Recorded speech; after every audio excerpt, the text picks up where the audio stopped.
السلام عليكم ورحمة الله حبايبي، وحشتوني جدا جدا جدا. الفيديو اللي معايا النهاردة طبعا هو فيديو شعر يا جماعة، يعني يعتبر هنعمل النهاردة كافيار. انا مش قادرة اتكلم والله. هنعمل كافيار معالج للشعر. خليكم معانا وتابعوا الفيديو للنهاية. الكافيار ده يعني علاج. طبعا هي حامل، ربنا يكمل لها على خير، بقالها ايام وتولد وتقوم بالسلامة. هو كان يوم حلو والله جدا، بس كان في ضغط شغل جامد جدا.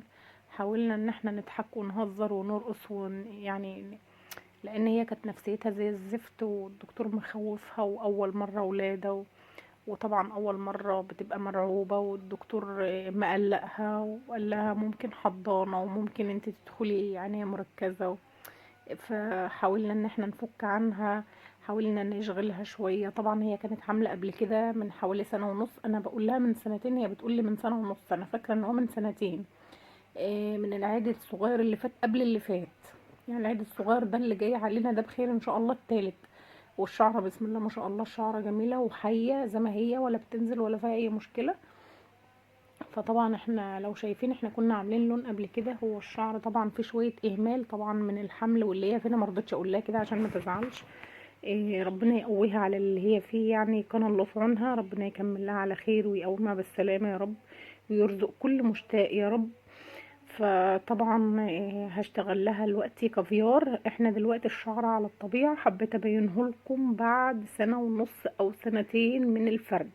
برضو كنت عامله لها قبل كده تقريبا يا فيلر يا كافيار، برضو حاجه معالجه عشان فتلة شعرها.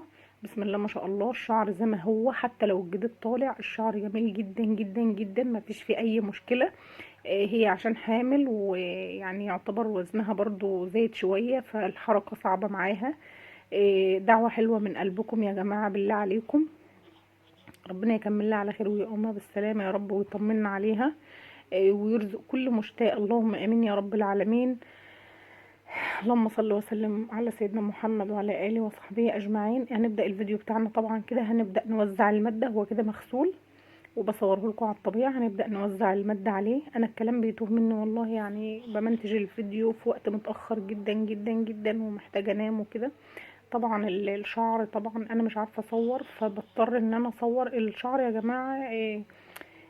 يعني مش هقول لكم بقى احنا غاسلين وعاملين ده، هي يا دوبك احنا شطفناه كده، حتى مش بميه فتره، بميه ساقعه عادي، غسلنا غسله كده سريعا. هي لسه هتغسل برضو تاني في البيت، ونشفناه قسما بالله العلي العظيم، تنشيف استشوار، ما عملنا فيه اي حاجه.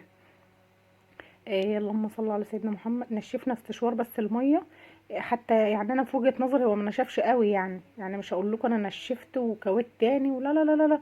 والشعر طبعا هي هتحافظ بقى عشان الدهان بتاعها والسيرم والكلام ده، عشان الشعر تقيل شويه ما يعرقش منها ويكسر. هي هتغسل تاني في البيت. طبعا احنا حابين نغسل عشان نطمن على الشعره. هنغسل تاني في البيت غسله كده ولا حاجه ان شاء الله باذن الله، وتمشي على السيرم بقى وتتبع التعليمات زي ما كانت ماشيه قبل كده. عذرا.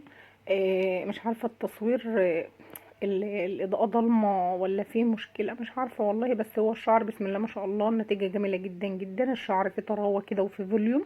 بتفرج عليه لاول مره في القناه، ما ينساش اشتراككم حاجه بتسعدنا، واشتراككم يعني حاجه بتحفزنا يعتبر. آه، مش عارفه اقول ايه والله. دي كانت نهايه الفيديو. اشوفكم على خير، واشوفكم في فيديوهات جديده، ويا رب يا رب يا رب اكون ضيف خفيف على قلبكم، ويكون الشغل بتاعي بيعجبكم، او المحتوى اللي انا بقدمه بيعجبكم. ده كان اللوك بتاع النهارده، دعوه حلوه يا رب ليها، ربنا يكمل لها على خير ويقومها بالسلامه، واشوفكم في فيديو جديد ان شاء الله.